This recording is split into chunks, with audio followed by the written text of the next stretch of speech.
آدمی کو اس کے جوابات کے بجائے اس کے سوالات سے پرکھیں۔ اپنے بارے میں سوچنے کی ہمت کریں۔ جب پیسے کا سوال ہے تو سب ایک ہی مذہب سے تعلق رکھتے ہیں۔ جانوروں کو انسانوں پر یہ فائدے ہیں، وہ گھڑی کی آواز کو کبھی نہیں سنتے، وہ موت کے بارے میں سوچے بغیر مر جاتے ہیں، ان کے پاس کوئی علم دین نہیں ہے کہ وہ انہیں ہدایت دے، ان کے آخری لمحات ناپسندیدہ اور ناخوشگوار تقاریب سے پریشان نہیں ہوتے، ان کے جنازوں کی کوئی قیمت نہیں ہوتی، اور کوئی بھی اپنی مرضی پر مقدمہ شروع نہیں کرتا۔ مرد ہمیشہ پاگل ہی رہیں گے، اور جو لوگ یہ سمجھتے ہیں کہ وہ ان کا علاج کر سکتے ہیں وہ سب سے زیادہ پاگل ہیں۔ کچھ ایسے ہیں جو صرف اپنے خیالات کو چھپانے کے لیے الفاظ استعمال کرتے ہیں۔ بور ہونے کا راز سب کچھ بتانا ہے۔ جو کچھ آپ کہتے ہیں وہ سچ ہونا چاہیے، لیکن ہر چیز کو سچ نہیں کہا جانا چاہیے۔ مرد بحث کرتے ہیں، فطرت عمل کرتی ہے۔ ان معاملات میں درست ہونا خطرناک ہے جہاں پر قائم لوگ غلط ہوں۔ یہ مت سوچیں کہ پیسہ سب کچھ کرتا ہے یا آپ پیسے کے لیے سب کچھ کرنے جا رہے ہیں۔ ایک دن سب کچھ ٹھیک ہو جائے گا، یہی ہماری امید ہے۔ آج سب کچھ ٹھیک ہے، یہ ہمارا وہم ہے۔ بے قاعدگی ہماری فطرت میں شامل ہے۔ لوگوں سے عقل مند ہونے کی توقع رکھنا اتنا ہی پاگل پن ہے جتنا کہ کتے کو پر لگانا یا عقاب کے سینگ۔ پاگل پن یہ ہے کہ یکے بعد دیگرے بہت سی چیزوں کے بارے میں بہت تیزی سے سوچنا، یا ایک چیز کے بارے میں بہت زیادہ سوچنا۔ انسان جتنا زیادہ جانتا ہے اتنا ہی کم بولتا ہے۔ دنیا میں کامیاب ہونے کے لیے احمق ہونا کافی نہیں ہے، شائستہ ہونا بھی ضروری ہے۔ ہم اپنی تمام پریشانیوں کے آخر میں اور خوشی کے آغاز میں ہیں۔ میں نہیں جانتا کہ میں کہاں جا رہا ہوں، لیکن میں اپنے راستے پر ہوں۔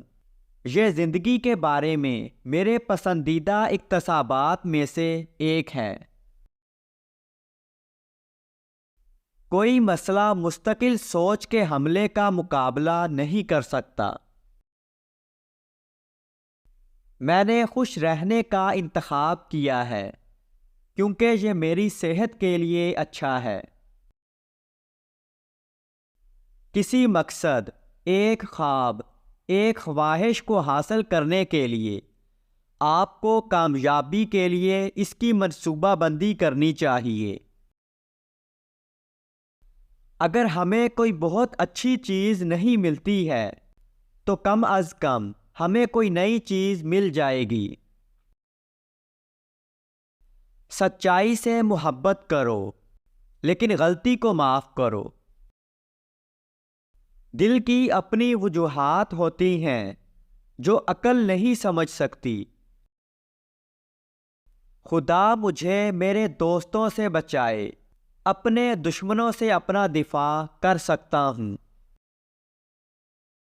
خدا نے ہمیں زندگی کا تحفہ دیا ہے، یہ ہم پر منحصر ہے کہ ہم خود کو اچھی زندگی گزارنے کا تحفہ دیں۔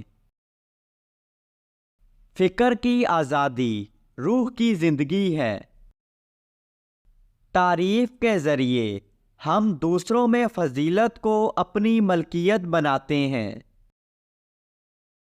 کسی کام کی خوبصورتی کو دیکھنا اور جاننا کافی نہیں ہے، ہمیں اسے محسوس کرنا چاہیے اور اس سے متاثر ہونا چاہیے۔ کیا کوئی اتنا عقل مند ہے جو دوسروں کے تجربے سے سیکھے؟ ہم کتابوں میں جو ہدایات پاتے ہیں وہ آگ کی طرح ہے۔ ہم اسے اپنے پڑوسیوں سے لاتے ہیں، اسے گھر میں جلاتے ہیں، اسے دوسروں تک پہنچاتے ہیں اور یہ سب کی ملکیت بن جاتی ہے۔ آنسو غم کی خاموش زبان ہے۔ آئینہ ایک بیکار ایجاد ہے۔ اپنے آپ کو صحیح معنوں میں دیکھنے کا واحد طریقہ کسی اور کی آنکھوں کا عکس ہے۔ جو شخص اپنی وصیت میں پیسے خیرات کے لیے چھوڑتا ہے وہ صرف وہی دے رہا ہے جو اب اس کا نہیں ہے۔ میرے دوست، تو دیکھتا ہے کہ دنیا کی دولت کتنی فنا ہوتی ہے، فضیلت کے سوا کوئی ٹھوس چیز نہیں ہے۔ محنت سے آپ 3 چیزوں سے بچے رہتے ہیں۔ نمبر 1 بے لطفی، نمبر 2 بدی، نمبر 3 دوسروں کے آگے ہاتھ پھیلانا۔ کتنا بھاری بوجھ ہے ایک نام جو بہت مشہور ہو گیا ہے۔ خود بھی سوچیں اور دوسروں کو بھی ایسا کرنے کی سعادت سے لطف اندوز ہونے دیں۔ مرد خیالات کا استعمال صرف اپنے غلط کاموں کو ثابت کرنے کے لیے کرتے ہیں اور تقریر صرف اپنے خیالات کو چھپانے کے لیے۔ ہم سب کمزوریوں اور غلطیوں سے بھرے ہوئے ہیں۔ آئیے ہم ایک دوسرے کو اپنی غلطیوں کو معاف کر دیں۔